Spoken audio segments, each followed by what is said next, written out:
The Amazonian Epiphany. A deeper exploration. Prologue. Roots of obsession. The Reyes legacy of curiosity. The small university town of Valdivia, nestled in the lush landscapes of southern Chile, was more than just a geographical location for Daniel Reyes, it was the crucible of his scientific awakening. From his earliest memories, the boundaries between domestic life and scientific exploration were as fluid as the ecosystems his parents studied. Carolina Reyes, his mother, was a renowned botanist whose work focused on the intricate ecosystems of the Valdivian temperate rainforest. Her laboratory was a sanctum of discovery, filled with carefully preserved plant specimens, microscopes that gleamed like metallic sentinels, and walls covered in detailed botanical illustrations. Each specimen told a story, each leaf and stem a testament to the complex interconnectedness of life. Miguel Reyes, his father, was a geological researcher whose passion for understanding the Earth's hidden narratives was matched only by his meticulous approach to scientific investigation. His study was a cartography of stone and time, rock samples from expeditions across South America lined shelves, each labeled with precise coordinates and geological signatures. Dinner conversations would seamlessly transition from family anecdotes to discussions about tectonic shifts in the ancient geological history of the Andes. The whispers of a family legend. It was his grandmother Elena who first planted the seed of the ghost mantis in Daniel's imagination. An accomplished naturalist in her own right, Elena had been part of a groundbreaking ecological expedition in the remote regions of the Atacama Desert in the 1950s. Her weathered field journal, with pages yellowed and edges frayed, became Daniel's most treasured possession. The sketch of the ghost mantis was more than a scientific illustration, it was a portal to mystery. Rendered in intricate pencil strokes, the insect seemed to challenge the very notion of visibility. Its body was a masterpiece of natural camouflage, with delicate appendages that mimicked dried leaves and bark so perfectly that it appeared to dissolve into its background. Elena would recount her encounter with hushed reverence. It was not just an insect, she would tell young Daniel, her eyes sparkling with a mixture of scientific wonder and something closer to mysticism. It was a living embodiment of adaptation, a creature that seemed to understand the very language of survival. Scientific ambition meets familial passion. The scientific community's limited understanding of the ghost mantis only fueled Daniel's curiosity. Preliminary research suggested this was no ordinary species. Molecular studies hinted at unique genetic adaptations that went beyond traditional camouflage mechanisms. Some indigenous tribes in the Atacama region spoke of the insect in almost mythological terms, a spirit creature capable of moving between perceptual boundaries. Indigenous knowledge, often dismissed by Western scientific frameworks, intrigued Daniel. The Atacameño people had generations of oral traditions describing the ghost mantis as a creature of profound ecological significance.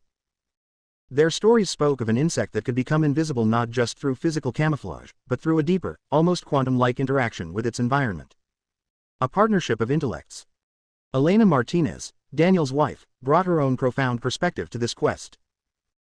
As a molecular biologist specializing in ecological preservation, she saw Daniel's obsession through a lens of scientific rigor and ecological understanding.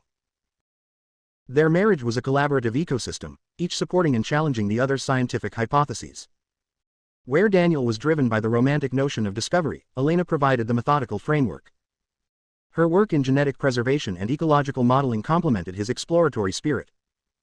Together, they represented a holistic approach to scientific investigation, part empirical research, part deep ecological understanding.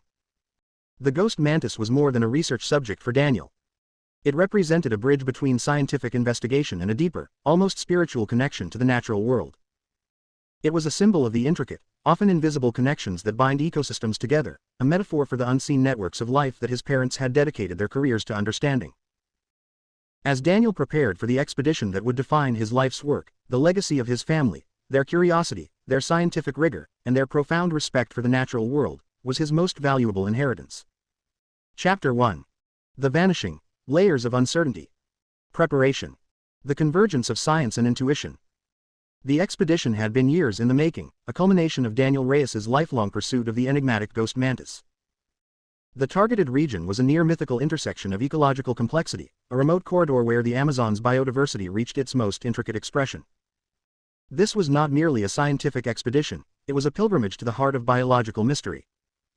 Daniel's preparation was methodical, reflecting the scientific rigor inherited from his parents. Months of meticulous planning involved a complex network of collaborations. Satellite imagery from the Brazilian Space Agency, historical botanical records from multiple international research institutions, and most crucially, consultations with indigenous guides from the Yanomami and Kayapa tribes. The indigenous knowledge was particularly vital. While Western scientific approaches provided technological precision, the local guides offered something far more nuanced: generational understanding of the forest's hidden ecosystems.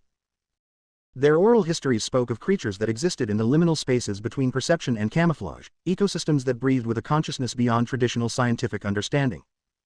The weight of unspoken discoveries. The night before his departure was charged with a complex emotional electricity. Elena stood in their study, surrounded by maps, field journals, and research documents, a cartography of their shared scientific passion. The pregnancy test hidden in her drawer was more than just a potential life, it was a secret that represented both hope and uncertainty. Their conversation that evening was a delicate dance of professional excitement and personal apprehension. Daniel spoke of the expedition's potential, his eyes bright with the anticipation of scientific discovery. Elena listened, her hand unconsciously resting on her still flat abdomen, a gesture of protection for both the unborn child and her husband's dream. The ecosystem we're studying, Daniel explained, spreading out a detailed topographical map, represents a biological frontier. The adaptive mechanisms we might discover could revolutionize our understanding of evolutionary biology. Elena's response was measured, professional yet laden with an undercurrent of concern. The Amazon is unforgiving, Daniel. Your enthusiasm must be balanced with caution. The labyrinth of disappearance. When Daniel vanished, the response was a study in bureaucratic inefficiency and institutional skepticism. The initial search efforts were hampered by a confluence of challenges that seemed almost deliberately constructed to obstruct resolution. Local Brazilian authorities approached the disappearance with a mixture of procedural indifference and subtle judgment. To them, Daniel represented a familiar archetype, the ambitious foreign researcher who had underestimated the Amazon's fundamental hostility to outsiders. Their reports were clinical, devoid of the human narrative of loss and mystery. The Brazilian Institute of Environment and Renewable Natural Resources IBAMA conducted preliminary investigations, but their resources were stretched thin.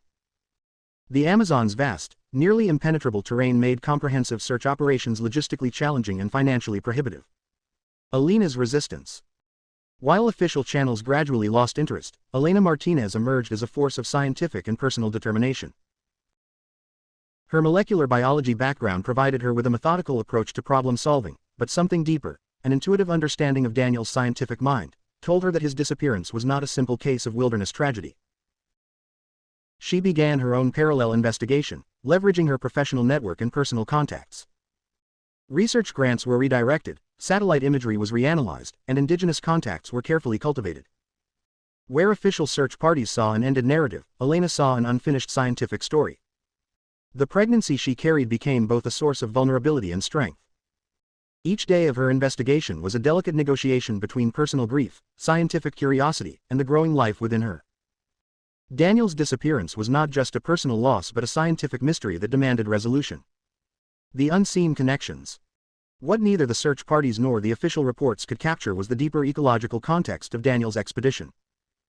The region he was exploring was not just a geographical location but a complex biological network, a living system with its own hidden logics and communication methods. Indigenous guides had spoken of the forest's ability to swallow those who did not understand its fundamental rhythms. For them, Daniel's disappearance was not a tragedy but potentially a transformation, an interaction with ecological forces beyond traditional Western comprehension.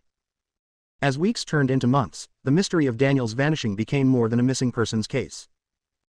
It transformed into a profound scientific and personal quest, a journey into the heart of biological uncertainty, where the boundaries between observation and participation blur into something more complex and mysterious.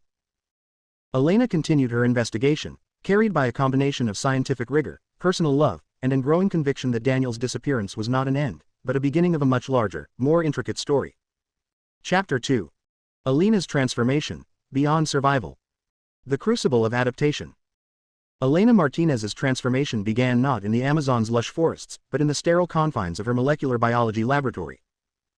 Pregnancy and grief became her first teachers of adaptation, a biological imperative that would soon translate into a profound journey of ecological and personal discovery. The decision to pursue Daniel was not impulsive but calculated. Her scientific training had taught her that survival was never about brute force, but about understanding complex systems. The Amazon was more than a geographical space, it was a living, breathing ecosystem with its own intricate languages of survival. Immersion. Beyond language and landscape. Her first point of contact was the Caiapa community in the Brazilian state of Para. Initial interactions were carefully negotiated, a delicate dance of mutual respect and cautious curiosity. The Kayapa were not just potential sources of information, they were custodians of an ecological knowledge system that had sustained them for thousands of years. Maria Tekira, an elder of the Kayapa community, became Alina's primary mentor. A woman in her 70s, Maria possessed a wisdom that defied conventional scientific categorization. Her understanding of the forest was not just ecological but deeply spiritual, a holistic perspective that viewed human existence as an integral part of a much larger biological network. To find your husband, Maria told Elena during their first extended conversation, you must first learn to listen to the forest. Not with your ears, but with your entire being. Linguistic landscapes of knowledge. Elena's approach to language learning was methodical yet deeply personal. Each indigenous language became a window into a unique ecological perspective. The Yanomami's botanical lexicon, for instance, contained over 300 distinct words for different types of plant interactions, a linguistic complexity that modern botanical science had barely begun to comprehend. With the Munduruku, she learned about river ecosystems in a way that transformed her understanding of hydrology. Their knowledge was not just about water movement but about the intricate relationships between water, soil, vegetation, and animal life. Each river was not just a body of water but a living entity with its own history and future. The scientific bridge. Her molecular biology background provided a unique lens through which to interpret these traditional knowledge systems. Where Western science saw discrete data points, Elena began to see interconnected ecological narratives. Her research notebooks became a fascinating hybrid, scientific notations alongside indigenous ecological observations, genetic markers juxtaposed with spiritual explanations of ecological phenomena. A breakthrough came when studying the Kayapa's traditional knowledge about medicinal plants. What modern pharmaceutical research saw as potential drug compounds, the Kayapa understood as complex ecological relationships.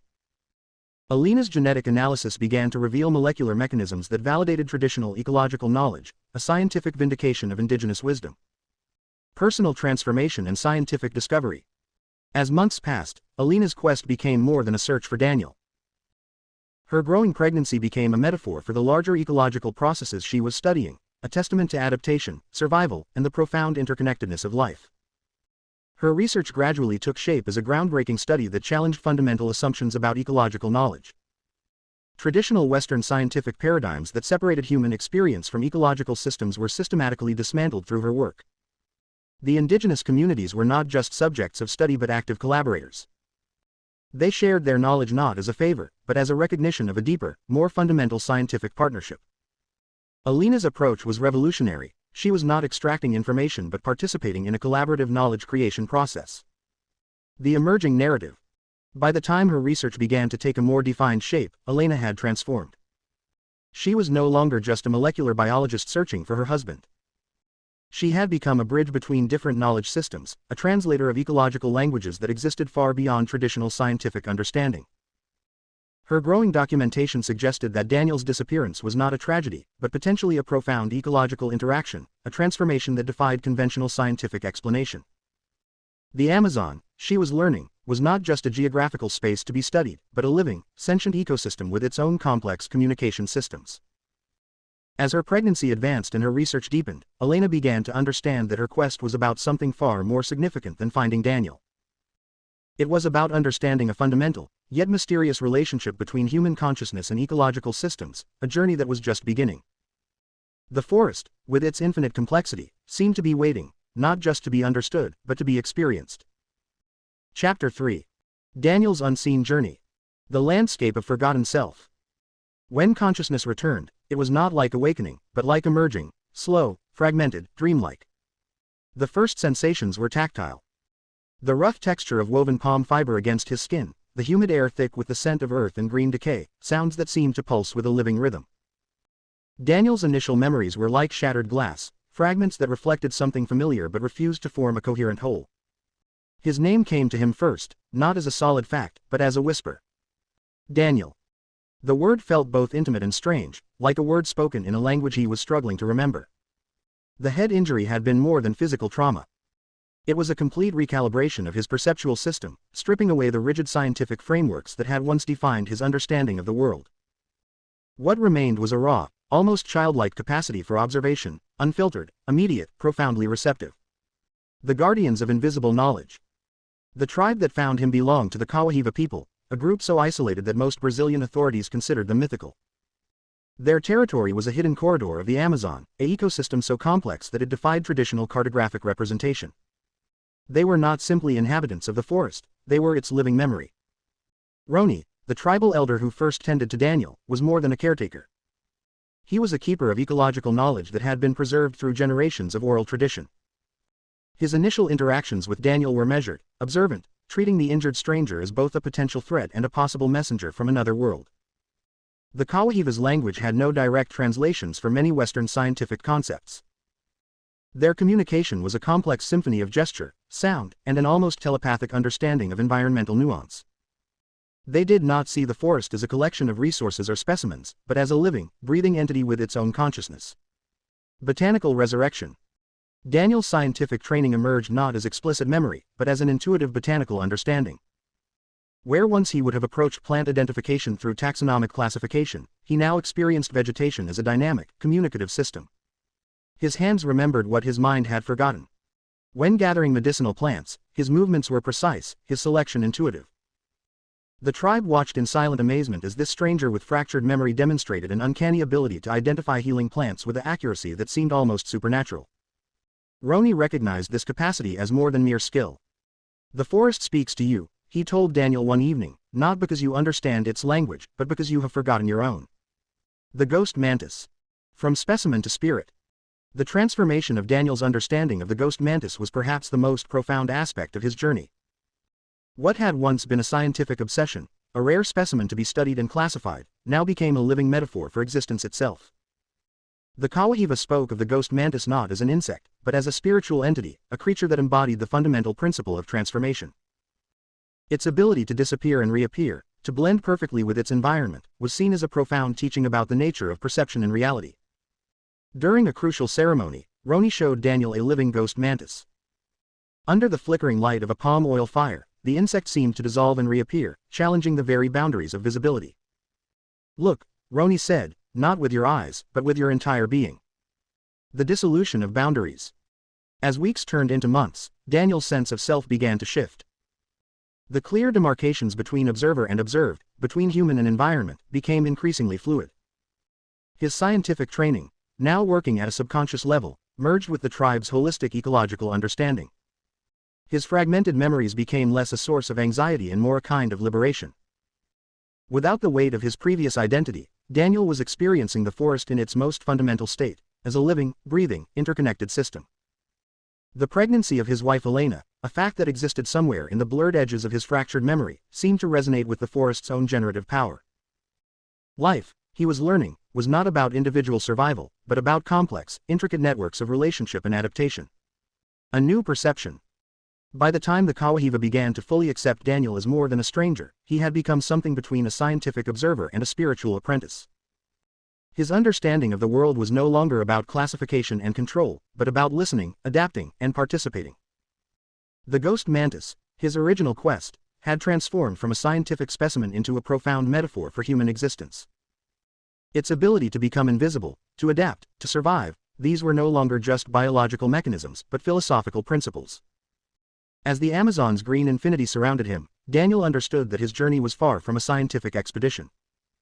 It was a transformation, a rebirth into a way of perceiving the world that transcended individual human experience. The forest continued its ancient conversation, and Daniel was finally learning to listen. Chapter 4. Convergence of Paths. The Marketplace of Memories.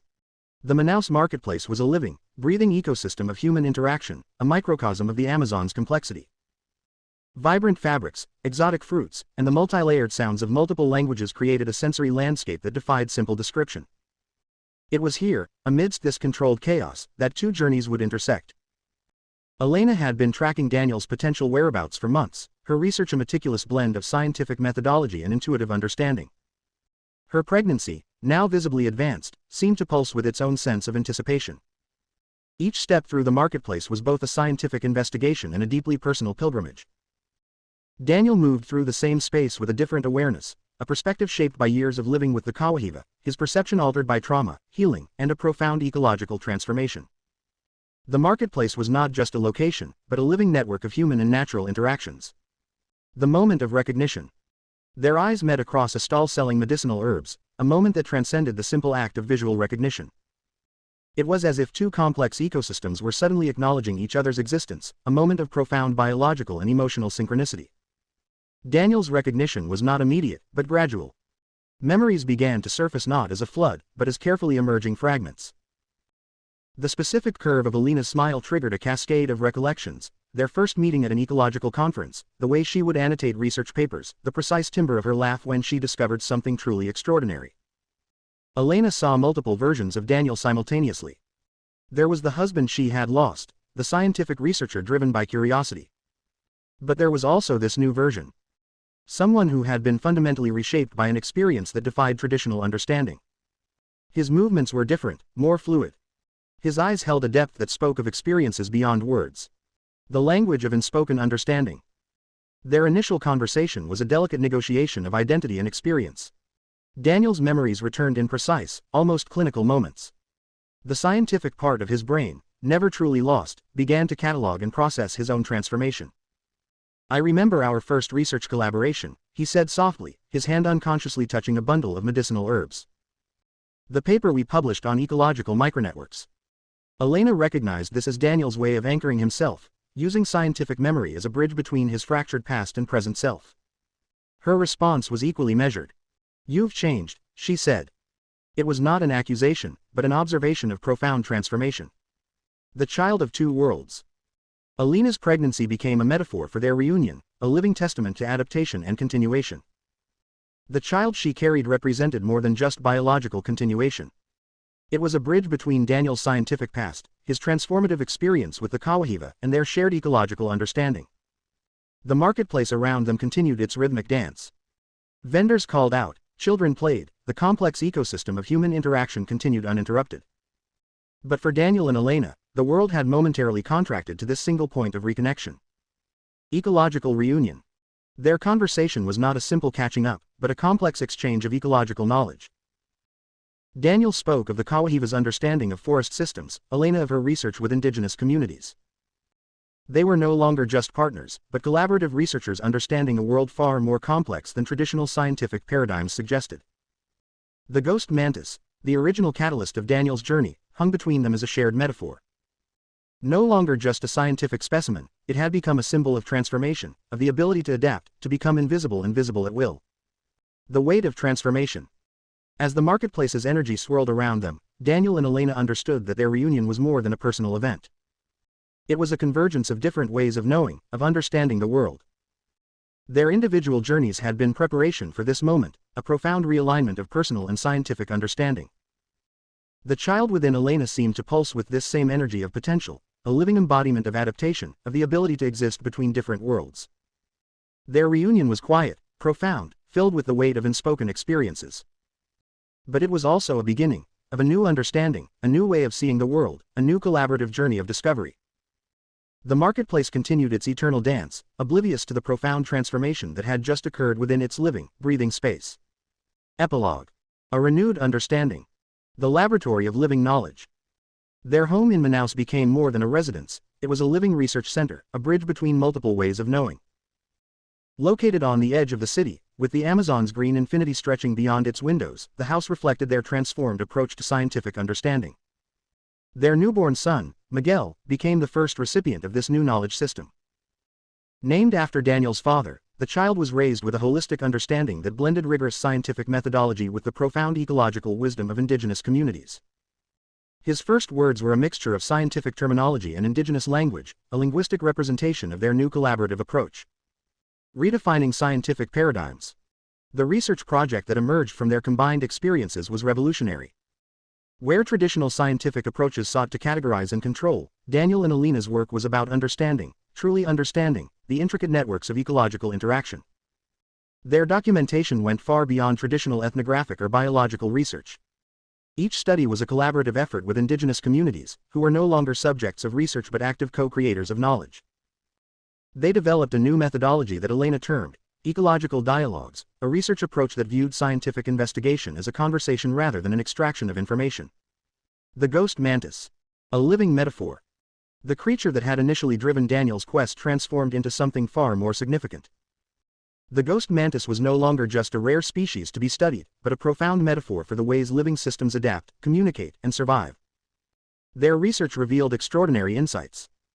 The ghost mantis was not just a master of camouflage, but a complex organism that represented the fundamental principles of ecological adaptation. Its ability to become invisible was not just a survival mechanism, but a sophisticated form of communication with its environment. Indigenous communities had known this for generations. What Western science saw as mere survival strategy, the Kawahiva and other Amazonian tribes understood as a spiritual principle, a way of being that transcended individual existence. Preserving living knowledge.